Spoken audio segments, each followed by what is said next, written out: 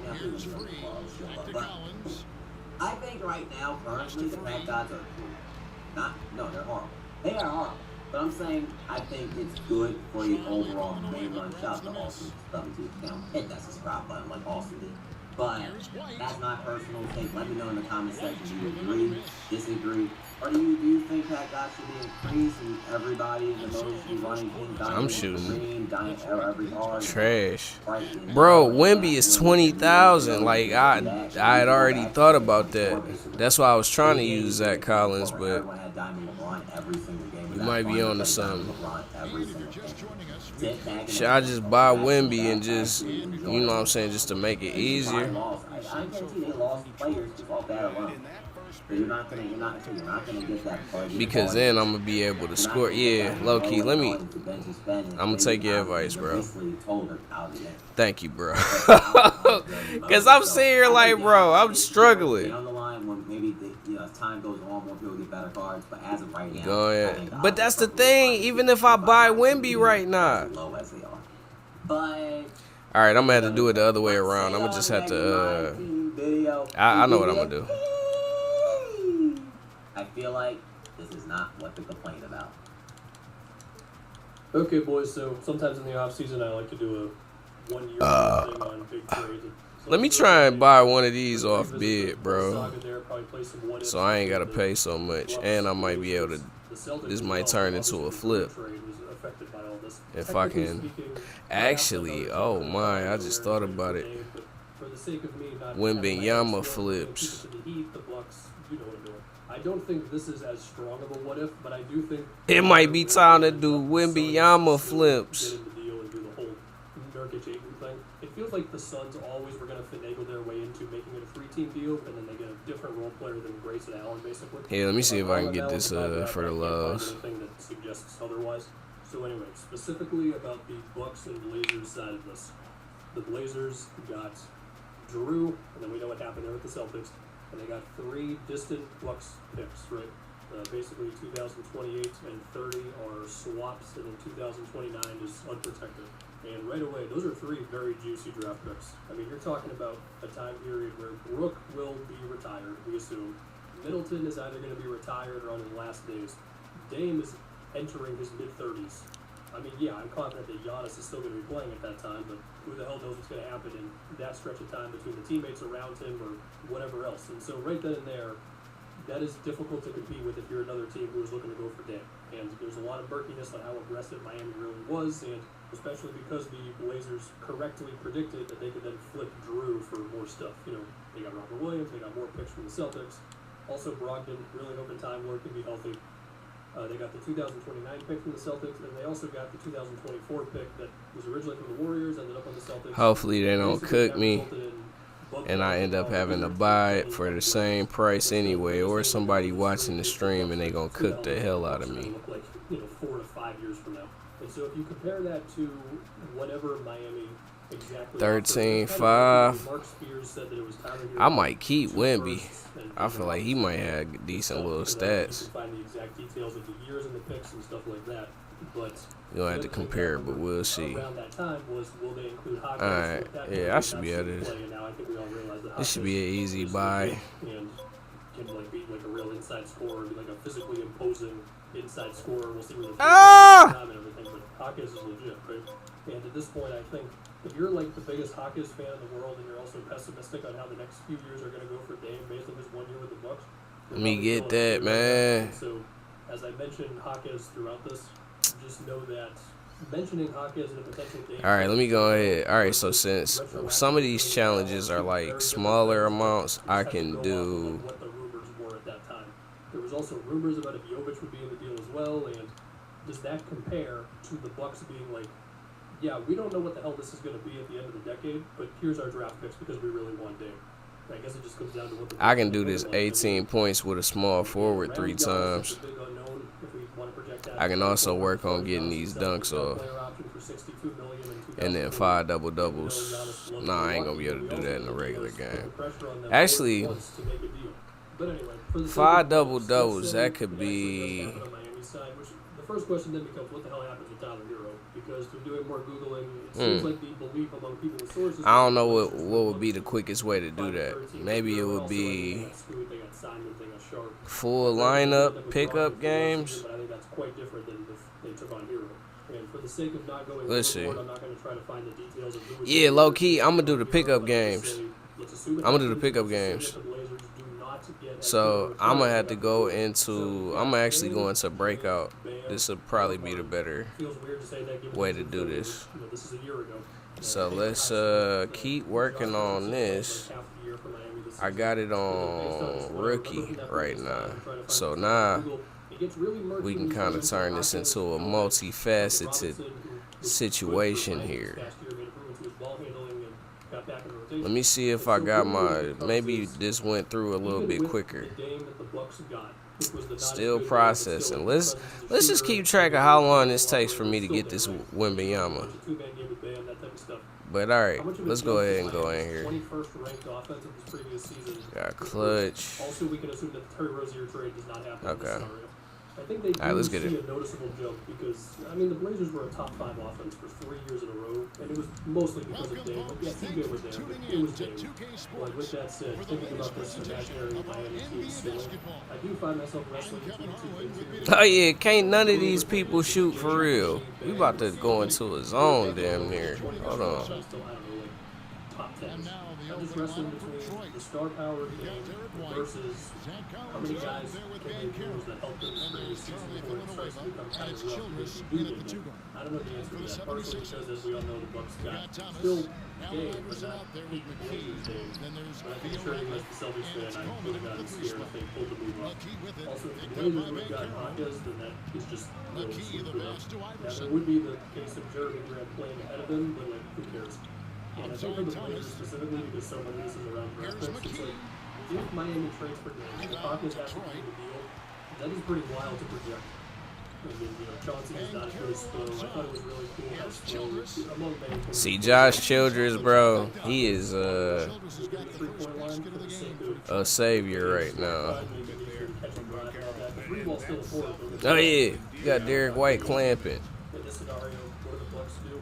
Well, obviously Drew doesn't get traded today. I don't think Drew is traded at all. The Bucks made that deal being like, yeah, we know we're going to lose defense, but we think that our offense goes to an elite level.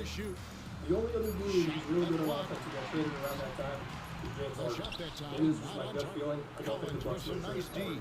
So what the Bucks look like, honestly, they probably don't look that different than the team that lost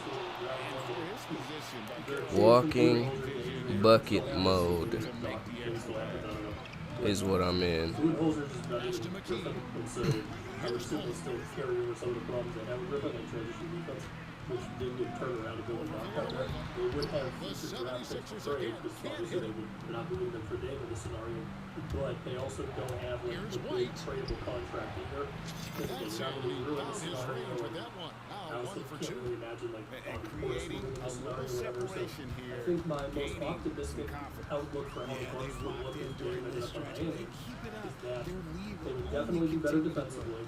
Offensively, even with the weirdness of Dame and Giannis's, chemistry and stuff, they were still 6th in offensive rating. I imagine that would be worse.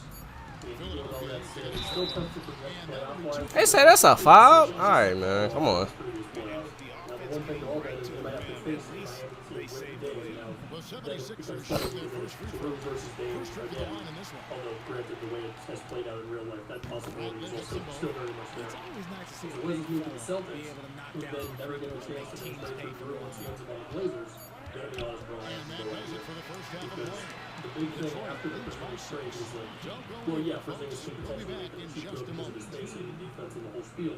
But what are they going to do with the other guard spot now that Marcus Smart is gone? And whatever thing you want to imagine there's no way they get somebody who's doing what Drew was doing for them. I mean, they were putting Drew on anybody defensively. How big you are, whatever. Let me get that. Man, let me get that. Alright, dog.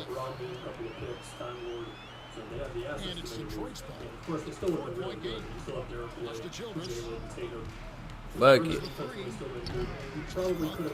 Walking bucket. I think it's still safe to say maybe not find somebody as good as Drew. So where does all this end up in the end? I don't know. So then once again, I think the Dirk and Jayton swap still happens. I think Tamani Kamara still ends up on the Blazers because I know you were worried about that. And I think the last thing would be... What's going on, guys? Welcome back to the channel for this quick Bucket. video. And today we'll be talking about the fastest motion style on 6'10" and above range. I made a 6'5" and under and 6'5" to 6'9" video already. So if you want that list, just check it out on the channel. And by the way, this one here might not get a lot of traction because it is slow. And a full test. Oh, I forgot this on rookie. I can't even get hype, bro. Just try and get the stats. And of course, subscribe to the channel for comments. So let's get right into it. And credit the whole team. It was a focused, concerted effort to put this one away. And it felt like they just flipped the switch. So to get you more excited about this list, this is the fastest one and the slowest one on the following list, which means that could be the advantage that you can get if you pick the fastest motion style. Sharing at the top of the list are Jokic and AD, followed by AD and Gafford. And for those of you who don't know, Jokic and AD are tied in the first place last year as well. Which means there's a huge chance that, even though I haven't covered the rest, you'll be picking one of the fastest, if not the fastest motion style at this rate. And by the way, try not to compare the timings in these results to other height ranges. They were tested on different heights. So that's it for this one. It would be really awesome if you guys can binge watch the channel. For sure, you'll get a lot of valuable stuff in there. Thanks for watching, and I'll see you guys in the next one. Peace. What's up, y'all? It's Guy. In this video today, we're going to be going over our road to getting our free 10 bucks in NBA2K25 today, the greatest era 90s edition on sale for 10 bucks. So it'll be right around 1 hour to complete, maybe a little over. And it is important to note, guys, it does say that these need to be done in pick up full lineup, but I do believe you can go into any game mode and get them done. I did finish my dunks in the breakout game mode, and so that's why I made the leader. And no matter what game mode you play, they will make progress. So maybe dominating is your best method to doing so. Now I got a 10 bucks. It's these exact same 10 bucks as Shout out to Ty the Debo. difference is Let's mine get is it. unsettled. So as long as 2K is legit, the pack odds should be the same. Now, am I saying the pack odds are good? No, they're actually horrible. But you should pull at least one ruby out of this 10 bucks and go from there. You guys can see less than 1% chance for a big diamond, 1.5% chance out of each and every pack to pull a diamond, a 5% chance to pull an Emmy, and a 20% chance to pull a ruby. So, newsflash, guys, the odds of these packs are absolutely horrible. Along the road, guys, you do get 2 sapphire.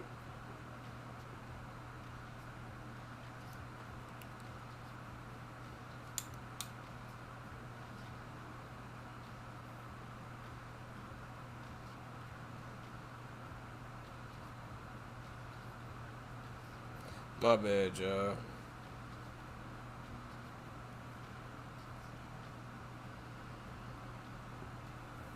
Wait, what just happened?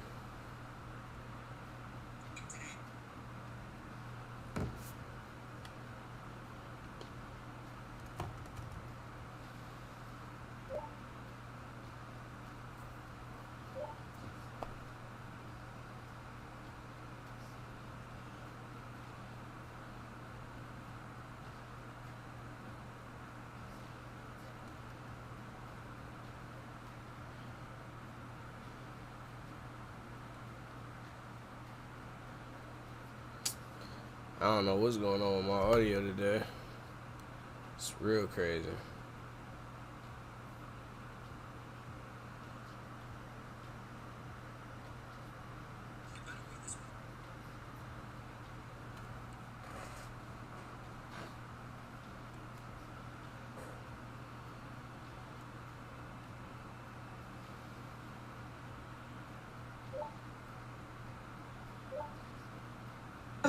It's time. In this video today, we're going to be going over our road to getting our free 10 bucks in NBA 2K25 MyTeam today, the greatest era 90s edition, unsellable 10 bucks. Took me right around 1 hour to complete, maybe a little over.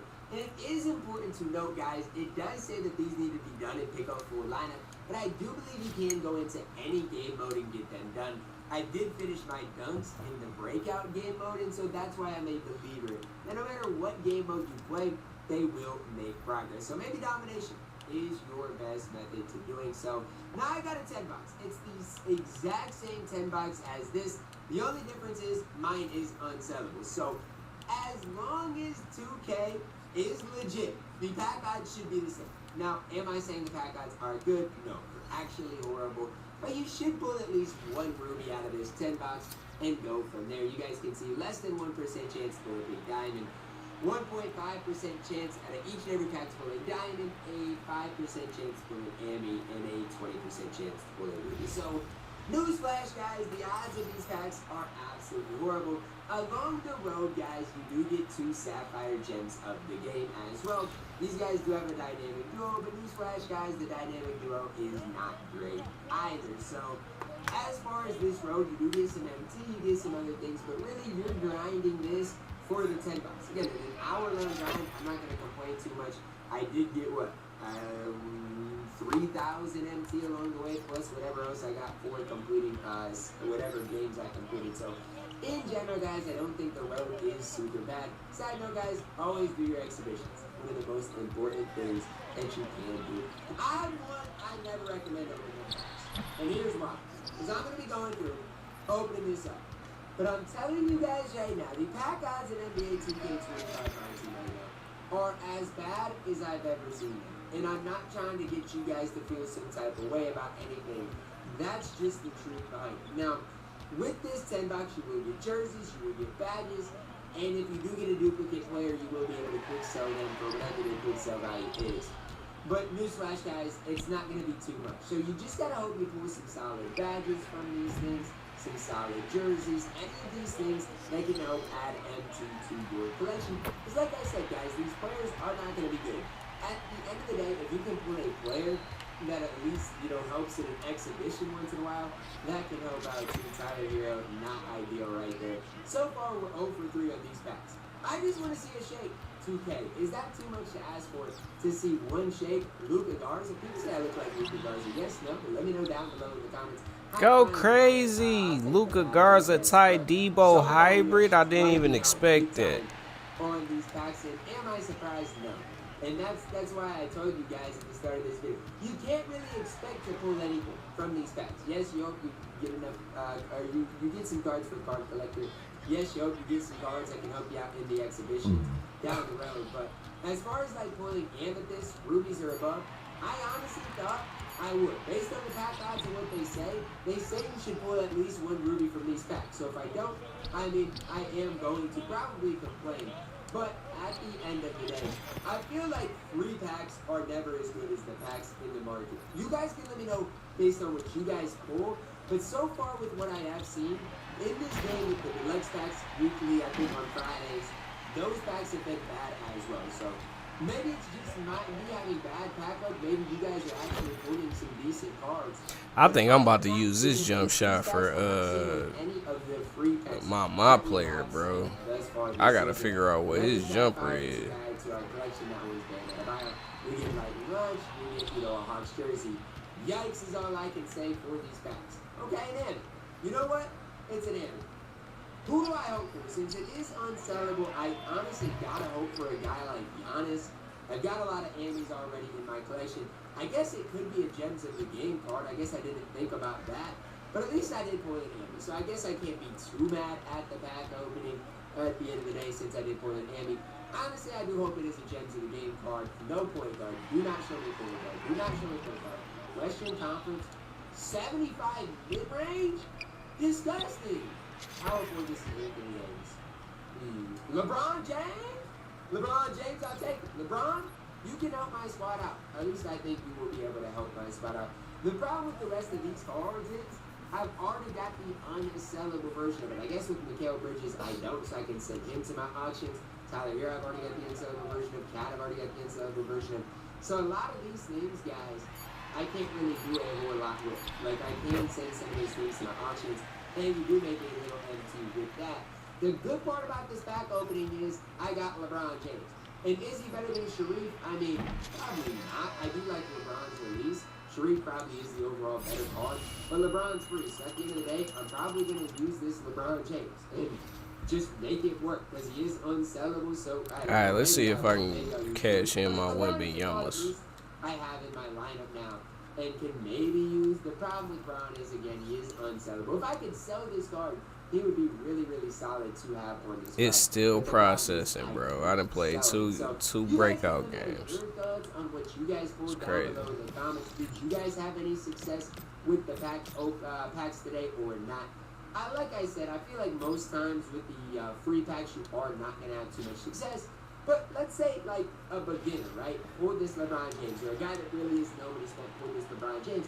This is definitely a card that can help you guys out in a big-time way. Now, for me, again, I don't know. My squad's pretty solid at this stage. I guess I can sell my Sharif right now, but I just don't necessarily know if I love this LeBron. I do like his release, so maybe I'll use him. But that's kind of the downside to it. I feel like my team is already too good for that LeBron James card, but you guys should, I mean, at least have some success maybe with the packs. Maybe if you're a Rudy Andy, I can help you guys out.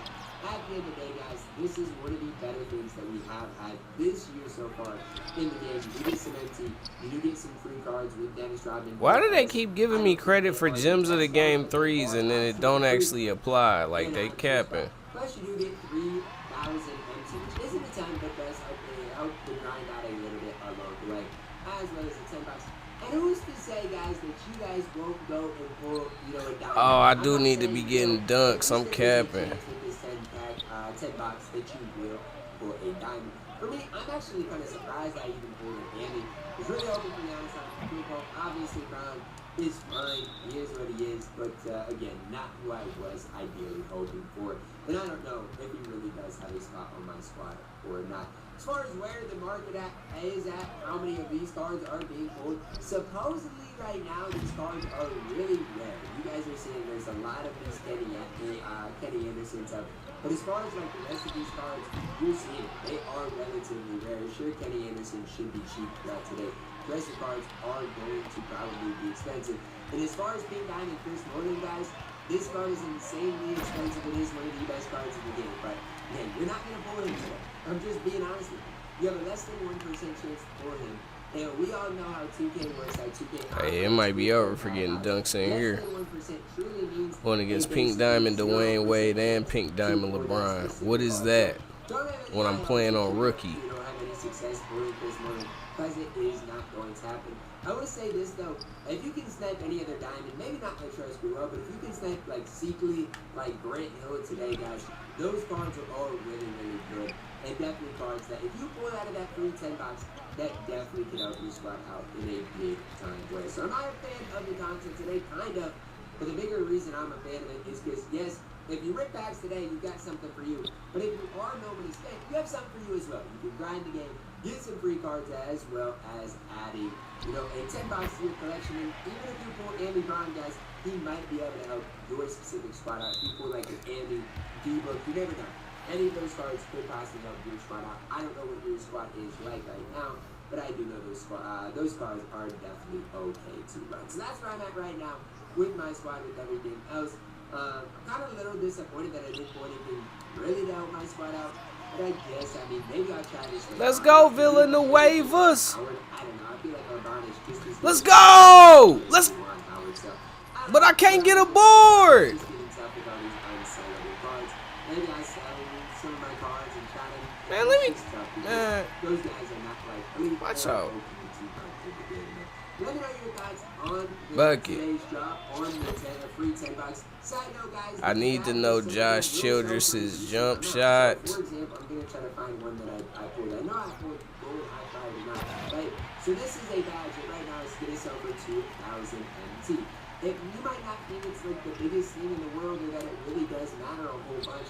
But when it comes down to it, guys, some of these badges can sell for a decent amount. So if you do pull any of these badges, look to see if they do sell for anything, because they could be worth your time. Drop a like on the video, guys. Subscribe. You're doing as I was the guys. I'm Brooks Death.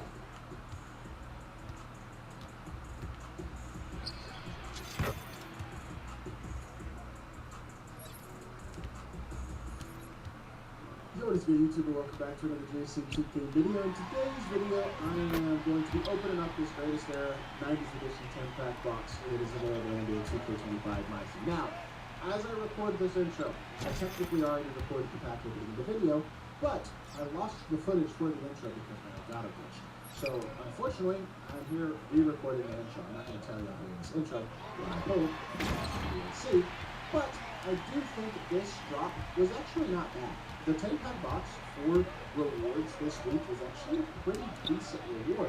The problem that I have with this 10-pack box being the challenge reward for this week is that the pack odds are so atrociously bad. And it's the same thing I talked about in the video that I dropped earlier. The pack odds are just really, really rough right now in my team. You have a decent drop, and yes, it's all diamond above, which I know a lot of people don't like, and I'm not a huge fan of either.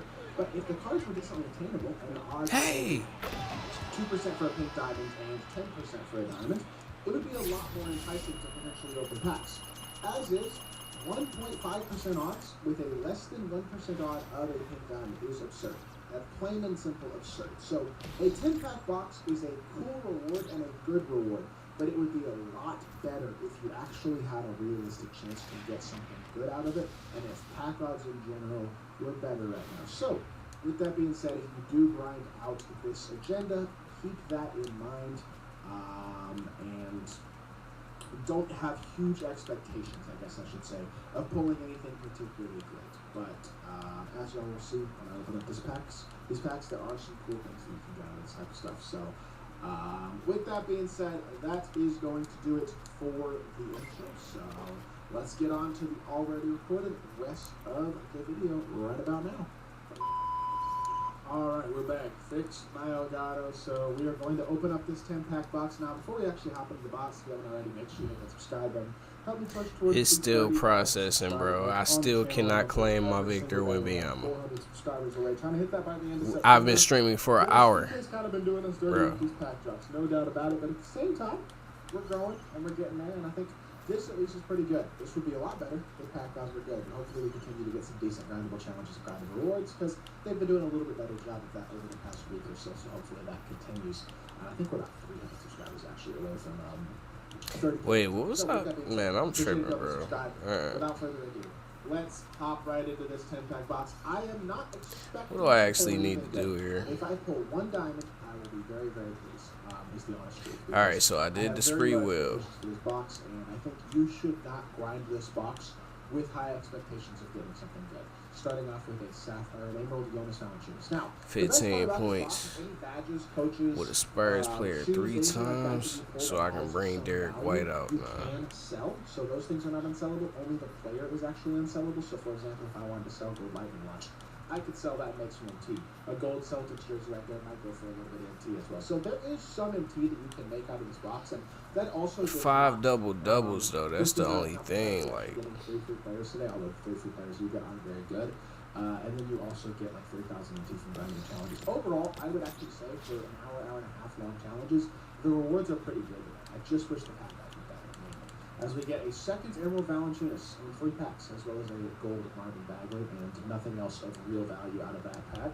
Next pack is going to be another Emerald. If this is Jonas Valanciunas again, or with Michael Porter Jr. There you go. I actually saw the card for a split second. I thought I had just pulled another Valanciunas, but no, it was not.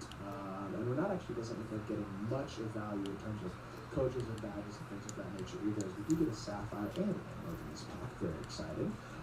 Fred VanVleet and Larry Markkinen, as well as a gold takeover card. Flash. That might sell for something. I don't know. 5 more packs to go. Another Emerald. Very exciting. Said no one ever. I'll play on Şengün. And now, I mean, at this point, I just opening this up, basically praying for extreme luck, because that's pretty much what you're hoping for in this situation. 13 heat playbook. That'll sell for a couple thousand MT. That's a nice little pull right there. That has a little bit of value, so we'll definitely make sure we send that to the auction house. Another Emerald pull here is going to be James of the Game Luke Walton. He might be a decent salary cap card, maybe. That's at least it's new, it's different. It's not just a Series 1 card. That's a little bit interesting, I guess. 9th pack here, just gonna have another gold Vic Percy, and the last pack of the video is going to give us a Sapphire, a Ruby, and another Sapphire. I might have gotten a coaching here or something. Yep, Jason Kidd coach, and Jaron Jackson Jr., John Morant as well. Man, they talking about it was supposed to take an hour to get this 10 box. I've been playing an hour and I only even completed 1 objective. Am I just trash? I don't know. My bad, man. And everything else will just put self for 3,750. So, in total, if I go through and sell everything that I pulled out of that box, including a Jason Kidd coach who I already have, let's see how much he's going for in the auction house, though. Wow, that's actually a good pull. See, this is right here is the type of stuff that could be good. I just pulled 6,000 MT codes right there. Let's go. Thing where you can make a little bit of MT on these types of pulls. Jaron Jackson Jr. isn't super expensive, but it's about 1,000 MT, and I'll throw it up for good stuff for what, 500, 900 MT, I think the cheapest one. We'll throw it up for like 800. It's his sell. Gives us a little bit of MT there. Miami Heat 13 playbook is going for 5K right now, so that was a good pull as well. As a whole, in total, out of everything I got out of the box, I definitely sell everything. The 3,000 MT you get from actually buying the challenges as well. And the coach card that I got lucky enough to pull, that type of stuff, like maybe no 20K an hour, which I mean I would say all things considered, it certainly could be worse, right? Like this actually was worth grabbing. And if you somehow are one of the lucky ones who pulls a diamond, it becomes exceedingly lucky, which is awesome if you are lucky enough to do that. But for the most part, the odds are actually playing diamond very well. So don't go into this with the expectation that you pull really good. With that being said, this is a great drop. I just wish the cards were a little more accessible. Because, I mean, there's 5 bullet points on that. There are 4 good cards. Rory Cycle has like 6 of them or something up there. Latrell sprewell, there's another like 6. I mean, I think Kenny Anderson's likely the most common because he's been back the worst. And there's only 6 of them too. They're just so good. That's the biggest problem with this drop. The cards are so exceedingly rare. If they were attainable, I would have a lot less problem with the state of content drops right now. The cards are just too bad. And that hurts these content drops significantly. With that being said, that is the end of this video. I hope y'all did enjoy. If you did, make sure you hit that like button, leave a comment, and subscribe. I'll be back once we get content more very soon. I appreciate y'all. Peace.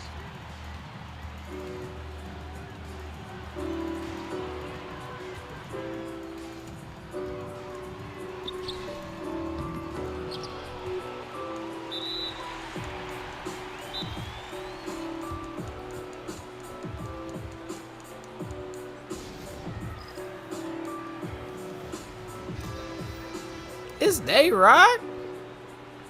Alright, man.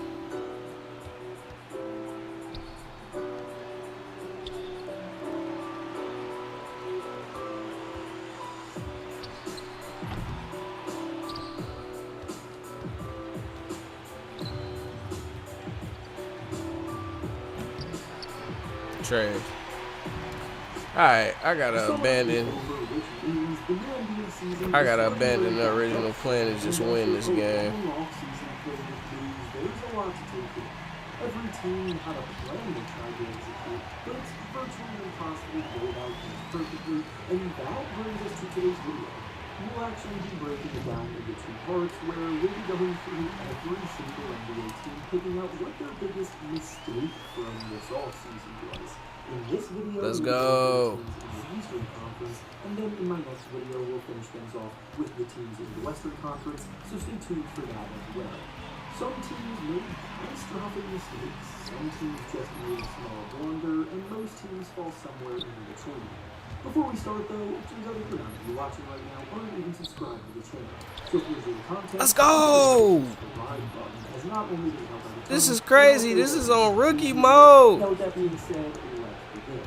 Going in alphabetical order, we'll start with the Atlanta Hawks, and their biggest mistake this summer was holding on to Trae Young.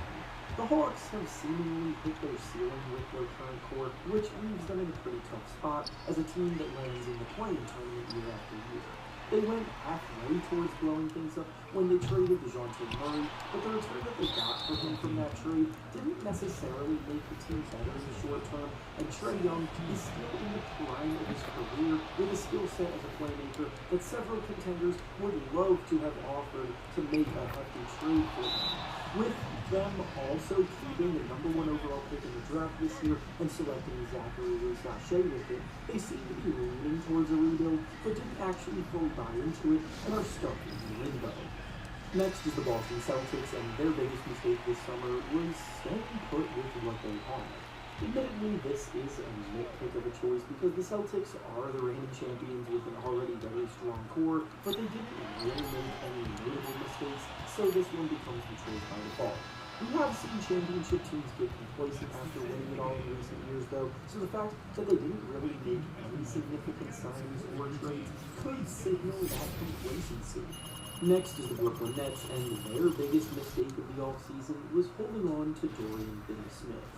Again, the Nets actually had a pretty good offseason for what their goals are as a rebuilding group, but Finney-Smith is an asset built more for a win-now team's rotation as a 3-and-D forward, and it would have been wise for him to cash in on some assets that he could have returned to them in a deal. Next is the Charlotte Hornets, and their biggest mistake this offseason was re-signing Miles Bridges. Miles Bridges is a talented player, but has a problematic offensive serious legal delegation. He also didn't really have many other suitors this offseason, so the fact that the Hornets paid him $25 million annually on the new contract that they just gave him comes off as an overpay, where they were bidding themselves up in a bidding war that didn't really exist. Next is the Chicago Bulls, and their biggest mistake this offseason was only going halfway in on blowing things up. The Bulls have probably been the most obvious candidate as a team to blow things up in the league for a while now, but they just can't get themselves to do it. As a group that peaked as a first-round exit a few seasons ago, they did allow DeMar DeRozan to leave for the Kings this offseason, but they still haven't traded Zach LaVine, whose value sinks lower and lower as time goes on. I should have checked on the Wemby. Another fringe play-in tournament finish at absolute best. Next is the Cleveland Cavaliers, and their biggest mistake this summer was running it back as is. The Cavaliers got a massive win when they successfully extended Donovan Mitchell's contract, but there were a ton of reports stating that they would also be looking to properly build around him if he was brought back, and after doing so, they haven't really done anything different at all. I need to start working on getting some dunks. Gotta stop messing around. Their best players are all now being paid hefty max contracts, and so they have no more left to spend on role players to round things out, so many expected a trade to go down that never did. Next is the Detroit Pistons, and their biggest mistake this offseason was paying Tobias Harris a lot of money. The Pistons overall did well this offseason, but they had a lot of money available to spend in free agency and weren't able to lure in any of the top talented guys, so instead they paid Tobias Harris $52 million for 2 years. Tobias puts up above-average production on paper, but isn't necessarily a floor raiser as a player and does not change much about their outlook in the short term either. Next is the Indiana Pacers, and their biggest mistake was extending Obi Toppin for 4 years and $58 million.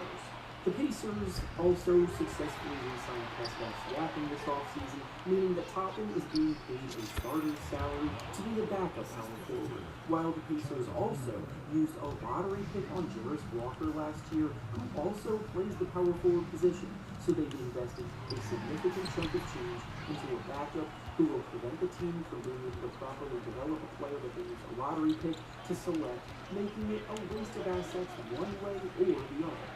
Next is the Miami Heat, and their biggest mistake this offseason was not trading Tyler Hero. This has been a topic of conversation for a few years now, but it's getting to the point where the Heat are shooting themselves in the foot by not making a move to try to get better. They sat back and did virtually nothing this offseason, and Jimmy Butler is not getting any younger either. So if they were serious about continuing to be able to contend, they would have tried to dangle their best trade asset in front of some bidders. Next is the Milwaukee Bucks, and their biggest mistake this offseason was drafting A.J. Johnson with their first-round pick.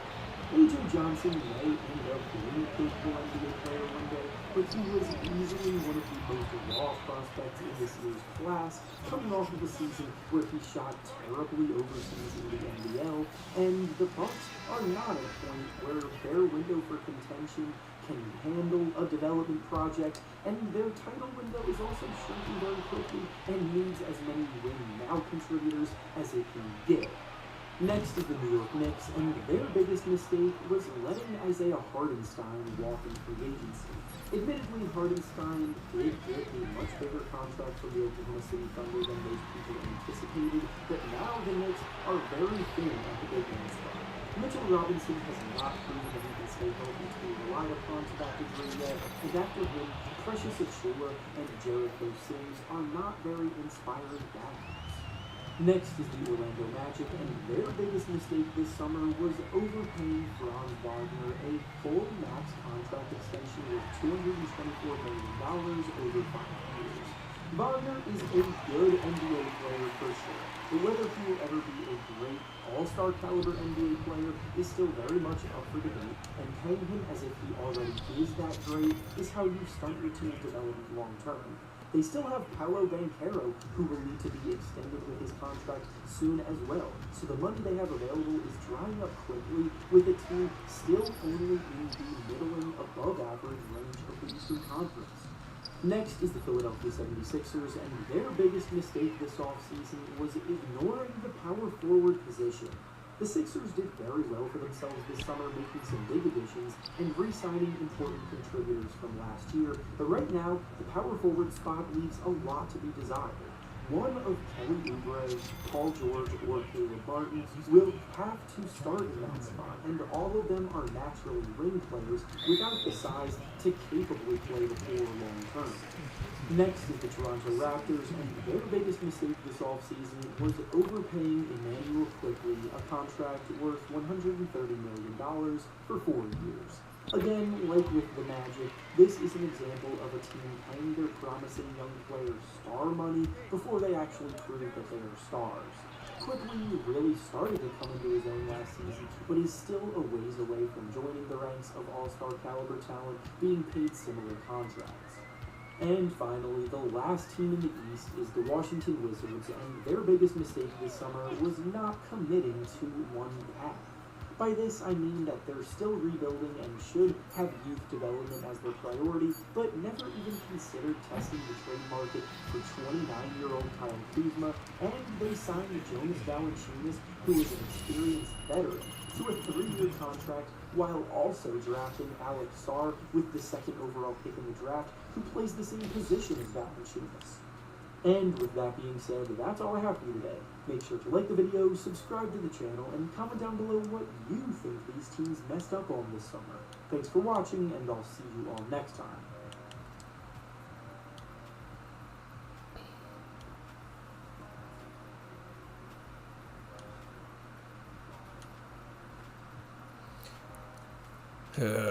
This is annoying. Hi. New reports on Marathon from Bungie. $40 price tag. The game will be Thank you, bro. not a hero shooter. 2 maps are currently playable.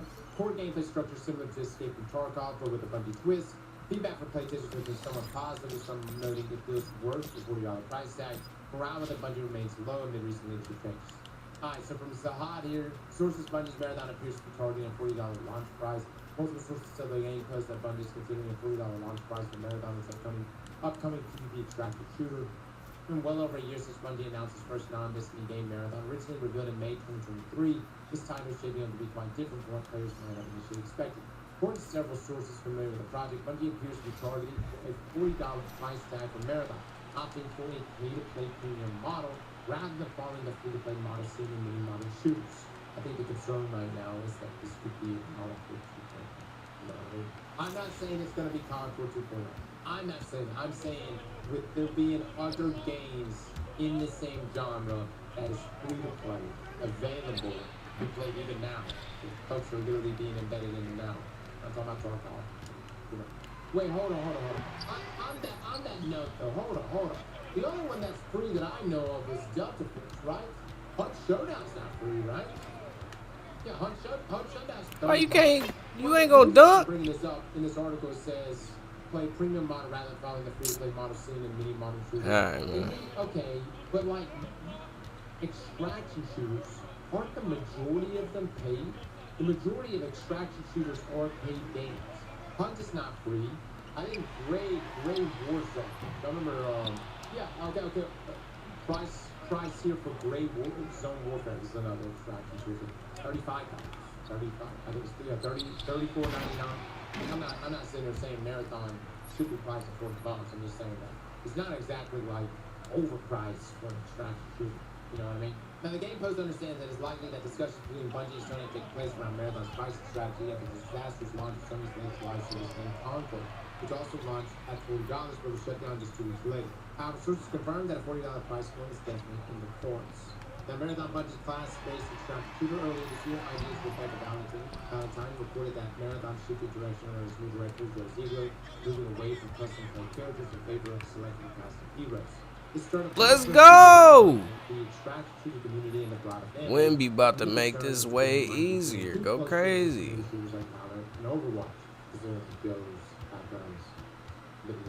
However, local sources have confirmed to the game post that Marathon is not hero focused, is what many seem to believe. The heroes in Marathon are classes, each with its own set of abilities, along with a special ability, and very different playstyles than others. Okay, what the hell is the difference? A class, a hero, you all have custom abilities that are intrinsic to yourself, to your class, or to your hero. What's the difference?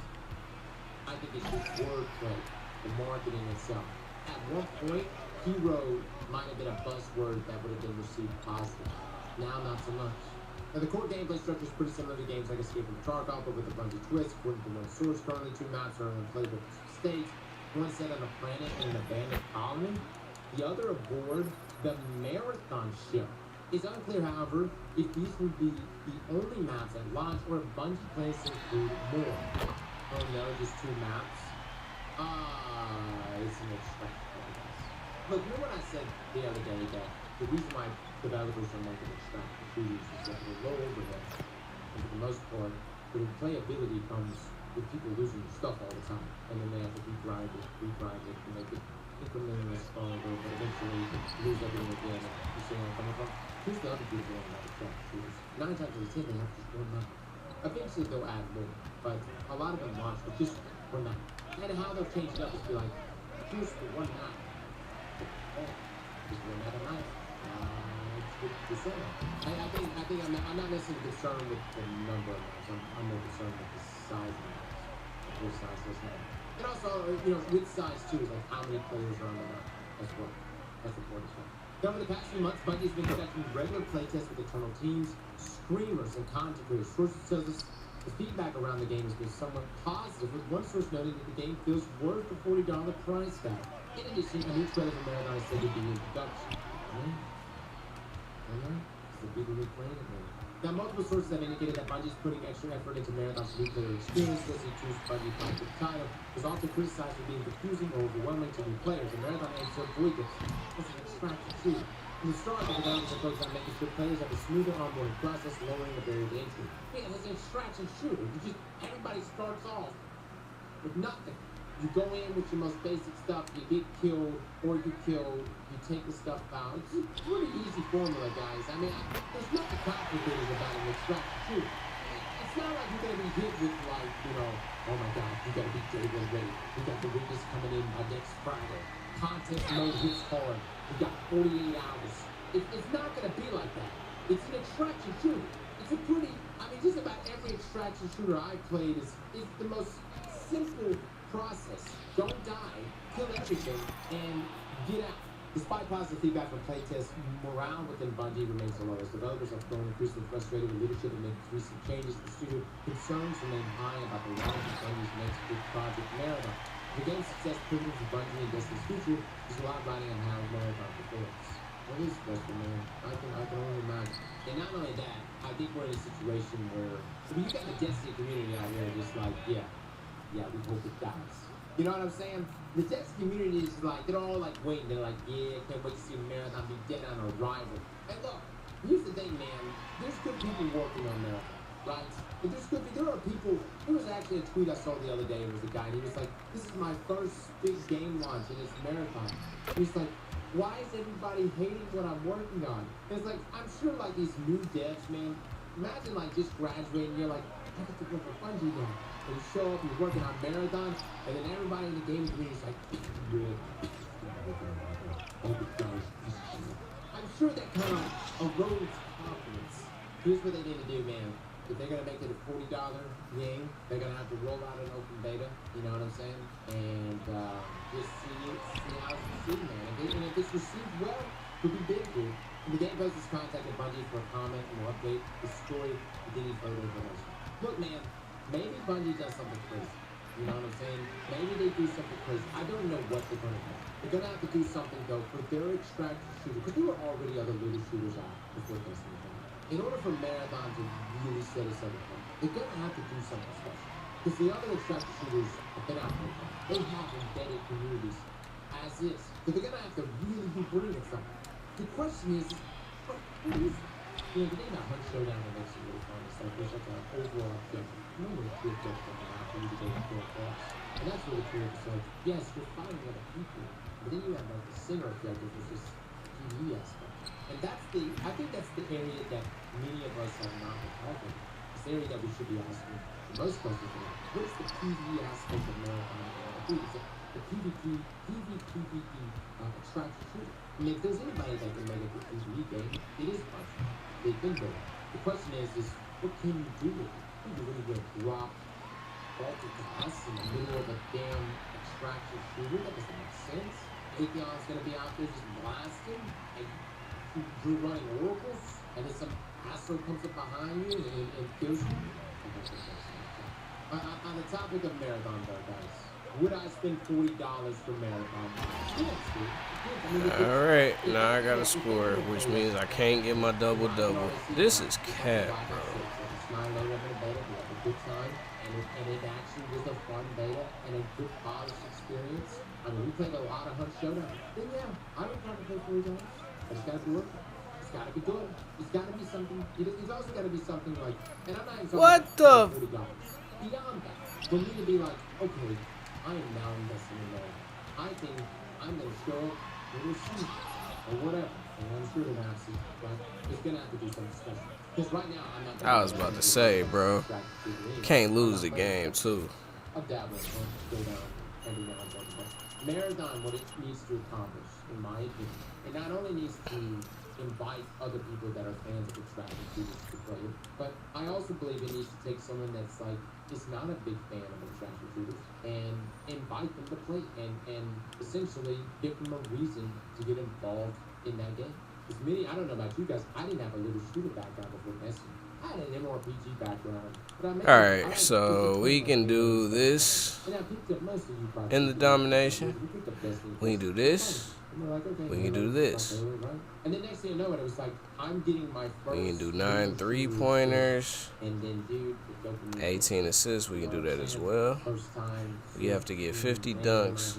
I was shooting and healing myself at the same time. I was like, Marathon and extraction shooters is it's going to be kind of a different experience, right? Because extraction shooters are different experience.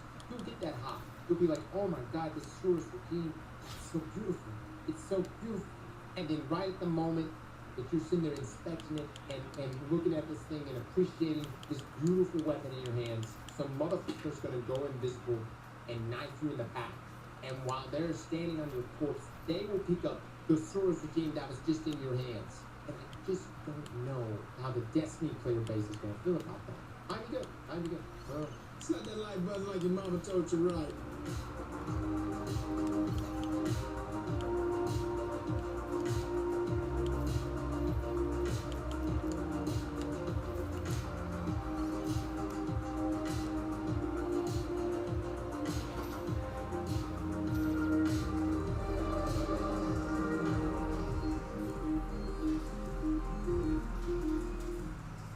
Greetings, everyone.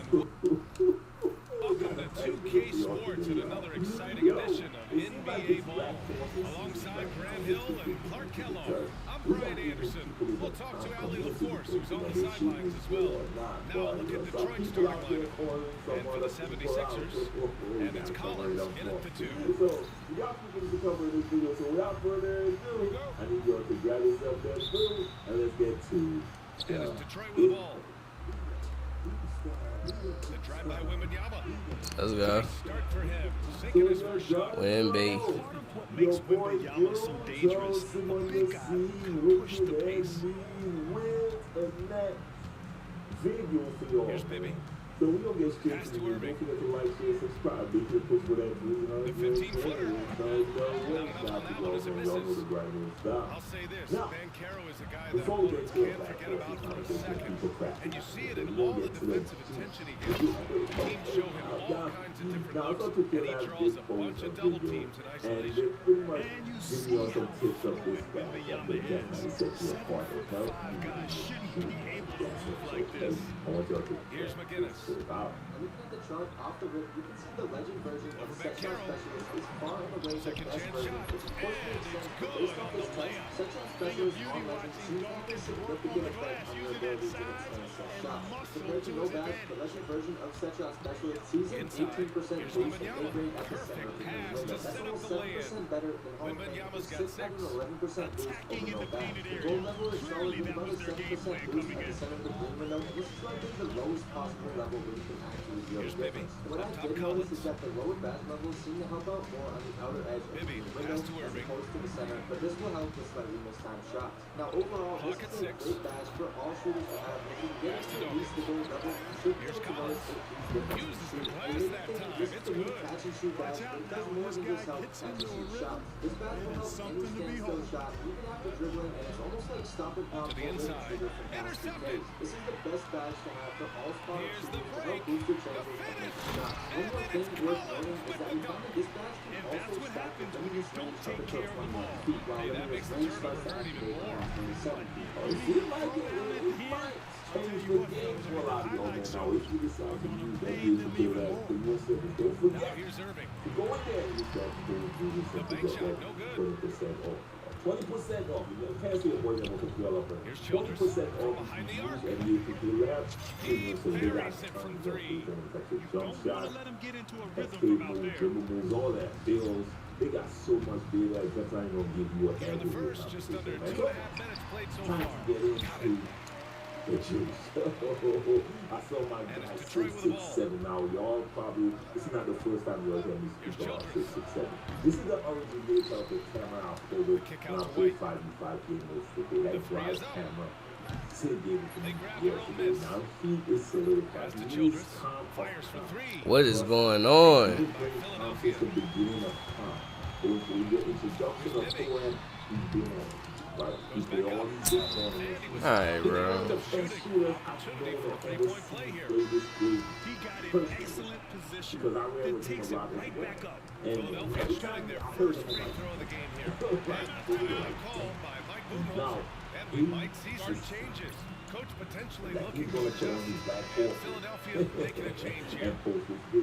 Now, the About 3 passing minutes for gone the here in the first quarter. don't change the shooting, Mike Long.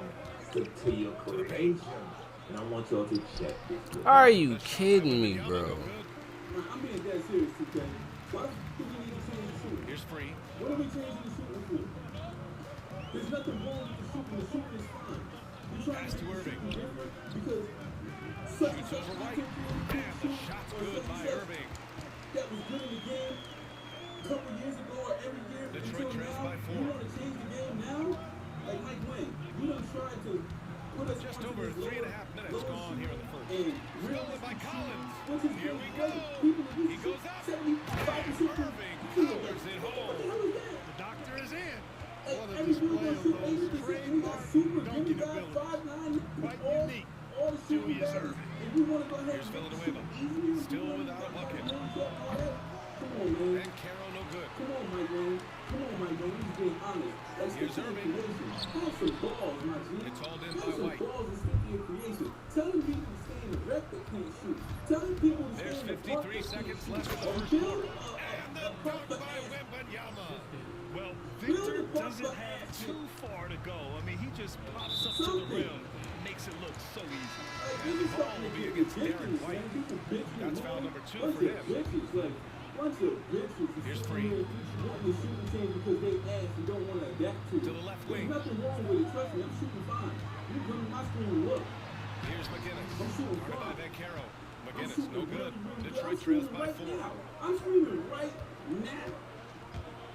White, the pass And to I'm doing Wembanyama. fine shooting.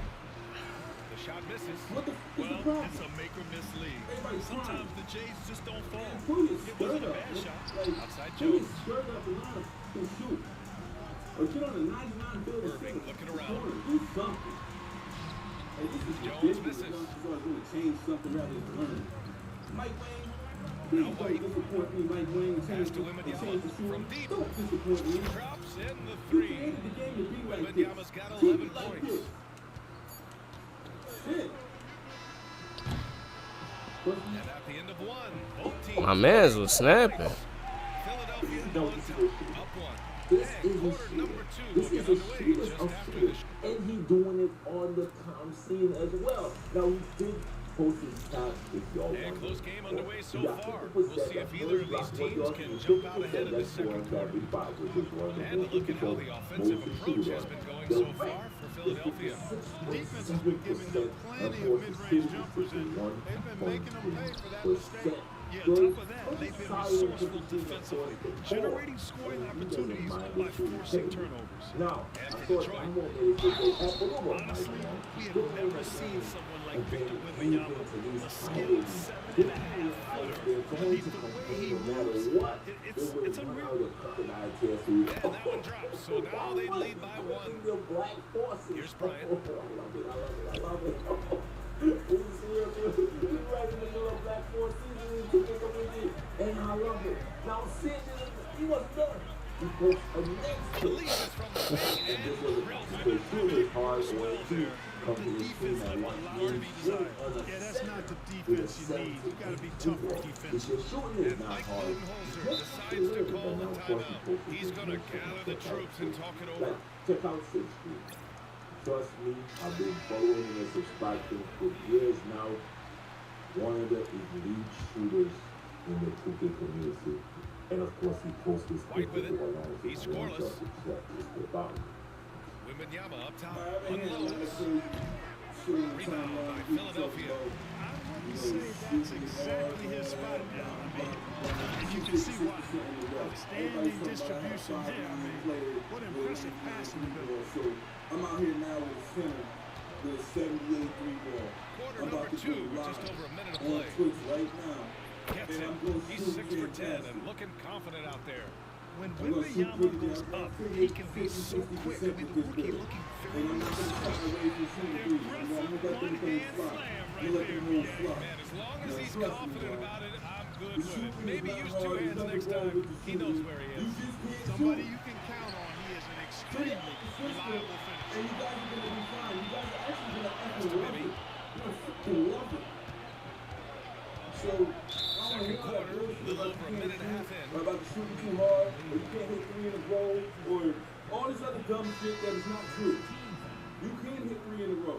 You can hit 4 in a row. You can hit 5 in a row. But you just got to really concentrate and really focus on your jump shot this year because there's a skill gap. The skill gap is shooting.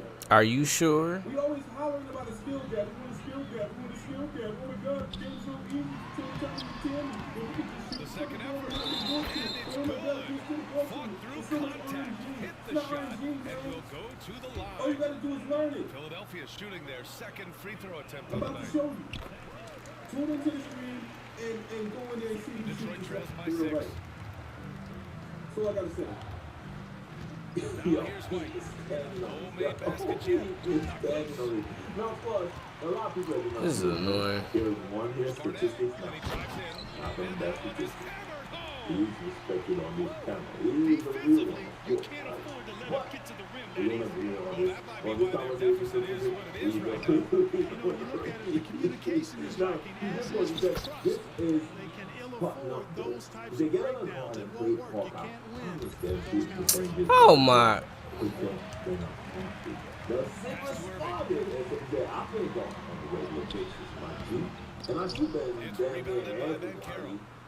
that come on, man. Quarter 2 and just under 2.5 minutes No. gone by. Statistic there is by itself. White, the pass to Wembanyama. Not trying to play you. I just want to see you go 5 for 5 in the Carroll ball outside. versus Andrews with Tom. Outside White. And here's Wembanyama. Fires the three. I put no money to do that. I think it's something with that. Okay, it's something. He said, because before my now, Carries it from about 10 feet away. And the 76ers lead by 8. The unselfishness on display there. Excellent pass. Philadelphia making a change here. And Mike Budenholzer decides to call a timeout. He wants to review the game plan. And dominate 60% of that community. That was statistically. Bam Adebayo's checked in for Detroit. Yeah, yo. I mean, Detroit if trails you by don't 8. like me no more because of a 2K debate, that's cool. Well, they never 3 said minutes of you action all thus I far in the did second. was To tell the you middle. to come to me. Oh my. Come on, man. On a And the call will be against Derrick White. That's his third foul so far. Yeah. Now, we don't really, I'm not going to put the cart ahead of the horse. I'm going to, my opinion on this back and forth after what We've got 1:55 left in the second quarter. Right here, this user, I'm not even going to say his name. He said he asked Collins right he side. put Brett and ran for him. He not calm on Now here's God. Irving. He Defense is right there. He ignored Down to 5 on as the shot clock. well, like green face. Let's go with a 3. The rebound by Detroit.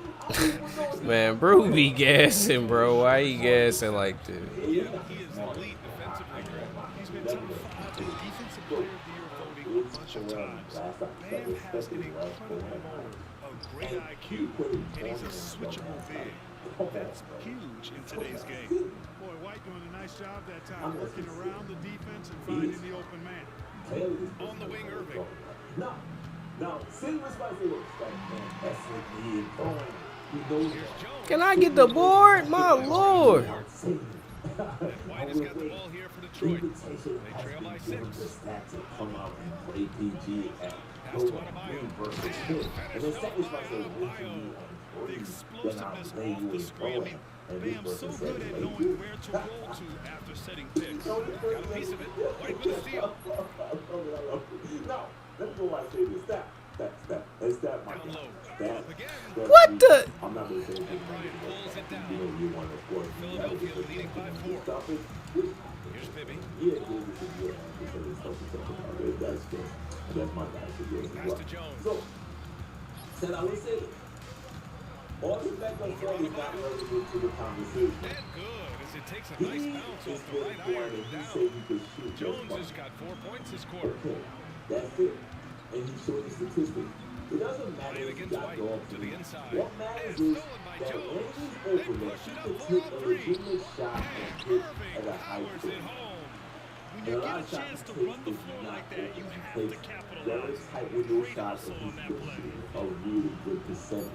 Adebayo from long Down range. from what he Can't get it to drop. I'm trash, bro. You understand that it's Finishing hard the to quarter shoot. with an What 8-point he just lead. The accepts hustle it, they've shown and on he moves defense on has and he been gets better tremendous. and he We're likes the coming right system back. he plays. Don't go So anywhere. even if you play against him and y'all make him shoot 1 for 4, right? Say y'all play against him and double him and because y'all know y'all got a proved that he can And we shoot. hope you've And enjoyed the he won broadcast before. thus far. It We're doesn't halfway through really the is game. not relevant You know, to the Victor conversation. Wembanyama has been Because he can exceptional walk here, into a guys. regular And in basis, the first he's half, gonna he shoot at a higher dominated in the clip post. He than got the looks the he wanted average and was person able to that's execute. playing. You know what? I think he's doing exactly what he What has my to do. question to y'all is, Can y'all go to the next part, man? I don't need to see this. I don't care about this. why do y'all look at him and say, yo, Here's he Bibby. shoot just fine? They lead by 8. Biggest lead of the game. That And means it's it's Bibby possible in for at the me point. to prove Shoots over that White. A chance it's to extend the possible lead to for double me to digits, prove. but it's no good. Instead of Bibby's saying, gone nah, 1 of 3 I shooting so you far. can't. And for Nah, Detroit, he's proving White that the he pass to can already. Adebayo. Distances up there. And that one's in. Yo, but Nice he's feed on the seen play. him doing it on a regular basis on Adebayo's different got 6. levels. The He moment was the man number gets the one ball scorer close in in, his he's really round Give me that. by these spots. White with a steal. He got the resume to Inside. speak on. He Cooked did- him. Let's go. Let's go. Adebayo's He got got 4 the points now resume. in the quarter. So, When it's this me as a close, competitor, Give me the ball, boy. ain't Give me it, boy. White with a steal. Ain't no way. To the That paint. ain't no competitor that I- Let's go. I'm just saying, I just got to, that's a nice back and forth. He's got and 10. just like it. And bouncing off Now, so defenders, Chuck actually Adebayo trying to kept his eyes on the rim. Pass to Irving. The rebound by Villanueva. Villanueva's got his 4th rebound in this one.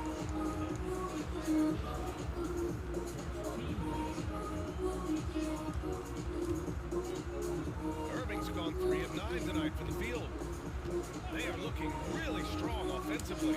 Yeah, just terrific momentum. Let's see if they can keep it up. Adebayo. Oh, I got 10 points in the paint.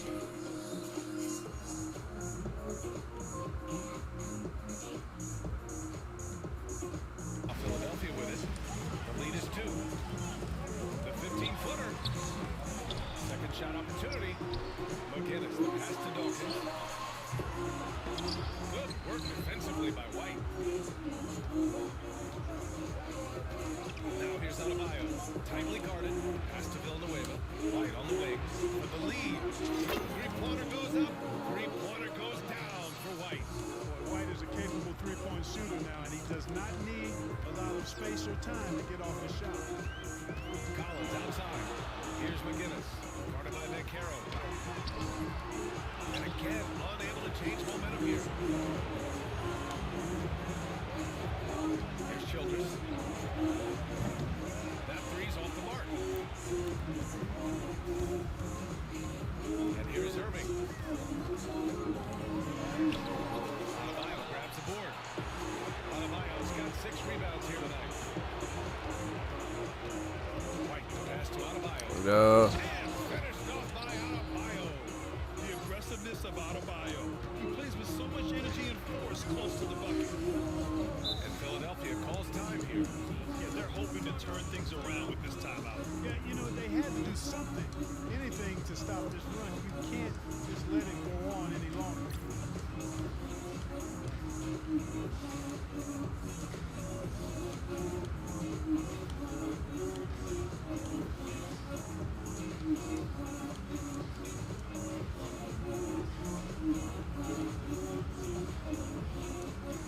A big group substitution here for Detroit.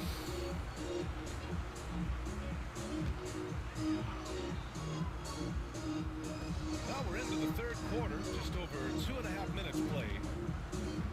Here's Dawkins. Cooked up Wemby. Dawkins has got 6. Hey, not very easy to stop Dawkins inside. Now, he's nearly 7 feet tall, probably about 270. So he can go through defenders as well as over. I think he's gone completely dry. Nothing is hitting. And, you know, you can sense his frustration. This one will be a test of his resolve here. George outside to the middle. The steal. In transition for the finish. And Irving powers it home. World be free, a talented combo guard, known for his scoring. But I like seeing him find open teammates, too. Are you kidding me, bro? Nah, I can't shoot with Childress. That's crazy. 3.5 minutes played here in the 3rd It's like the quarter. stream just bad luck for the boy. It's stolen by Wembanyama. And they're on the break. Here's Childress. Yes, and it's Wembanyama picking up the assist. He has 6. And with this kind of vision, you could see the assist numbers go sky high for Wembanyama. Here's McGinnis. Tatum with some nice D. And so it's Wembanyama with it. He brings it up for Detroit. Just 4 points. That's all they've given up here in the second half. Hold on, I gotta run this back. This is what it's been since halftime. Remarkable results from downtown. Boy, it's been a three-point barrage. They came out gunning and have not stopped. And the shot goes down. Sensational ball moves there. When you pass the ball like that, good things happen.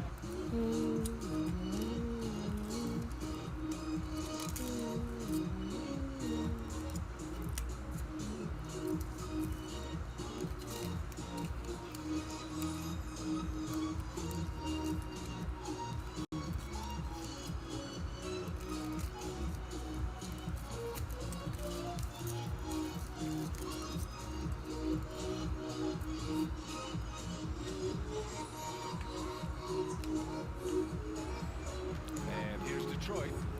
They're on a 17-6 run. To the wing on the left. Here's Childress. Lets the 3 fly. Rebound by Philadelphia. Dawkins has got 6 rebounds in the game. Here's Free. Maxey covering. Up top, Collins.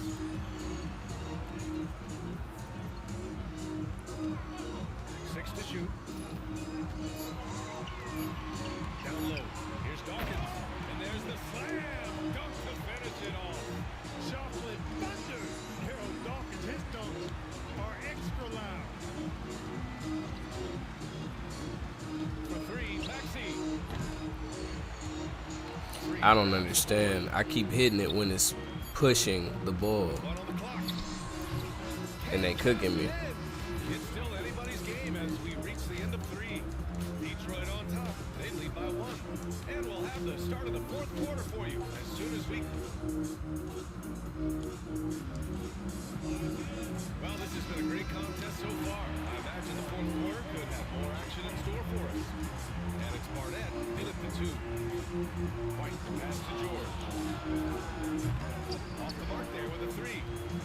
So it's Philadelphia now. Outside Jones. Pass to Bibby. Jones against Wembanyama. Offensive rebound. In there. Chips it in. And he's fouled. An opportunity and a 3-point play. It's going to be on Victor Wembanyama. All right, guys, let's get your take on the scoring breakdown for Philadelphia.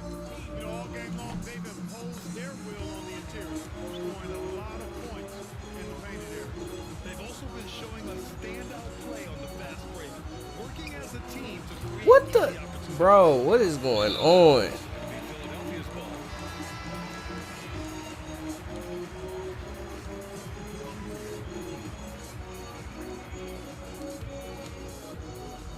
Lots of drama in this game so far. I'll tell you what, I wouldn't be surprised if it comes down to the final buzzer. Philadelphia with another miss. Pass to Childress. From downtown. Again, no good by Detroit. Of course, they want to cook me at the end, bro. And they just cooking me on stream because I be hitting every shot with Childress when I'm playing offline, bro. This is what made me not want to stream this. And the 76ers lead by 4. They're searching for a way to score. Yeah, buckets have been very tough to come by. This one for 3. And it's Childress missing. Kind of wonder where his head's at. The shot selection hasn't been there. And of course, that one was just crazy. Right. Pass to Bibby. Chance effort. So it'll be 2 free throws. He was fouled in the act of shooting. This is ridiculous because I actually might lose this game. First free throw is good.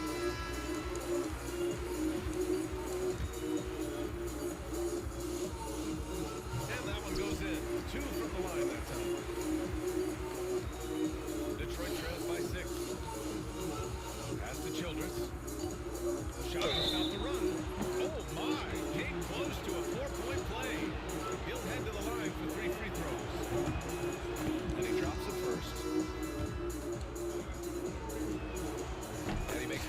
They counted that as a 2, bro. Oh my.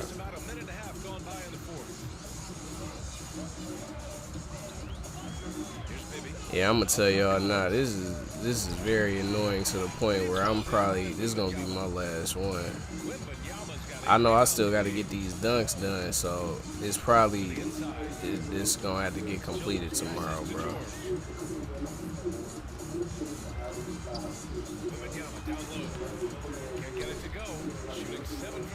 It's not an enjoyable experience when you go into the MyTeam right now. I ain't gonna lie. Philadelphia with another miss. And White has got the ball here for Detroit. 4-point game. Tatum from long range. Oh, Tatum flings it for deep. I like how Tatum had his hands up and ready to go on that catch and shoot. Well done. Bibby pass to Collins. Tried to make it in, but it misses. Collins has got 3 of his 8 shots to go. George for 3. I can't shoot with nobody that I normally be shooting the fuck out the ball with. Here's Bibby. He shot that time, not on target. Wembanyama with some nice D. Over to the left wing. Here's Childress. Fires in the triple. Childress has got 5 points in the quarter. Tremendous momentum building toward those final possessions. Yeah, with 8 lead changes so far, it feels like this is going to come down to the last shot. Looking to win the run. Oh, rejected by Wembanyama. With great mobility in the 8-foot wingspan. Yes, 8 foot. Wembanyama easily Make a freaking shot, bro.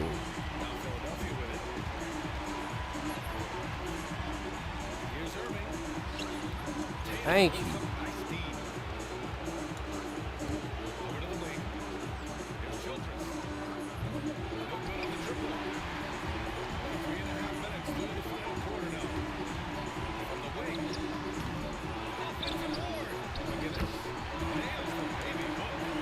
I still need 2 assists.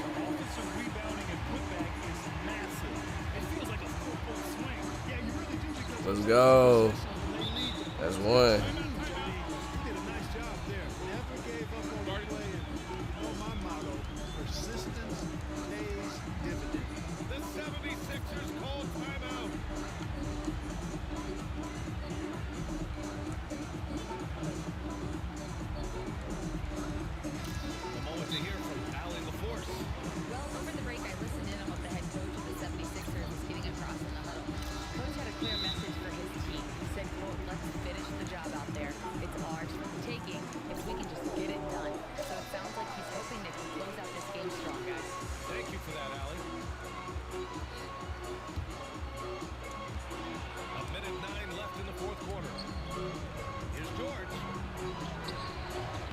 I am trash.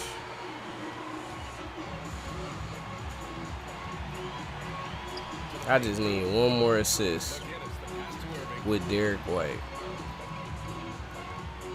And I'm not gonna get it because I'm trash. Good D by Wembanyama. And here's Detroit. They're on a 10-2 run here. Oh no! I'm really not about to get it, bro.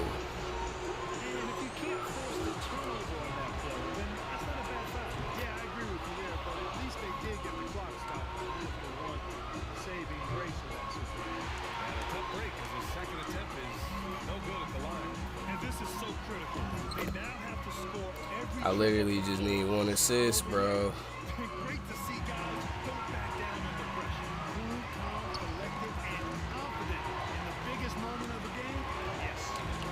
Please make it. Yes. Thank you. Thank you.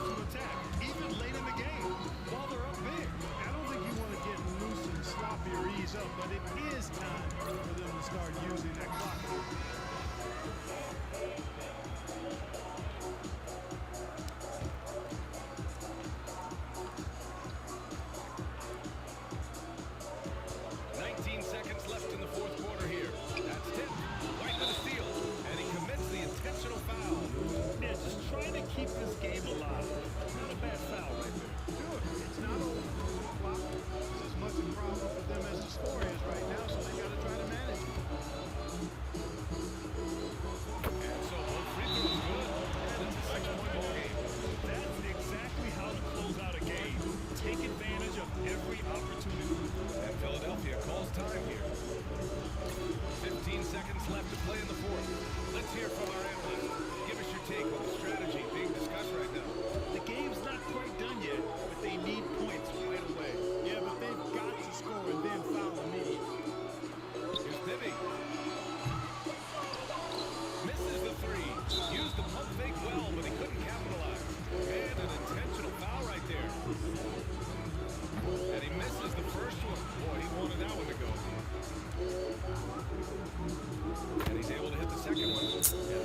They prolonging the game like crazy, bro. This is, man. All right. Let me stop complaining. Trying to extend this one, but it seems futile. You know what? I'm sure crazier things have happened, or maybe not. It's a long shot, though.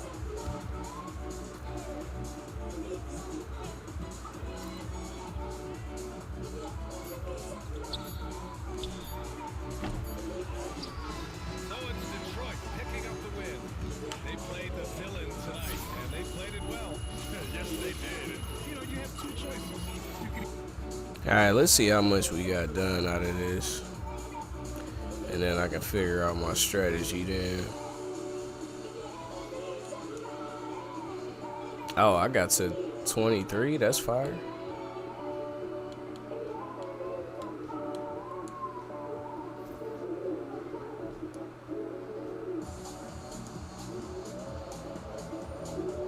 Oh, word. So I got all the cards that come with the set. So now I just have to get. I didn't get the 9 3-pointers with a shooting guard in the game. I still need 42 more dunks. And I need to get 4 double-doubles. Sorry, ladies and gentlemen, sisters and brothers. I ain't about to do that right now, man. Man, F this. You know what I'm saying? Make you do too much. I ain't even about to play with my VC. Alright, bro. I'm jumping off stream. Holla at me if y'all want me to talk about like a specific subject or something on a video or something. Watch my video that's out right now. Thank you. Bye.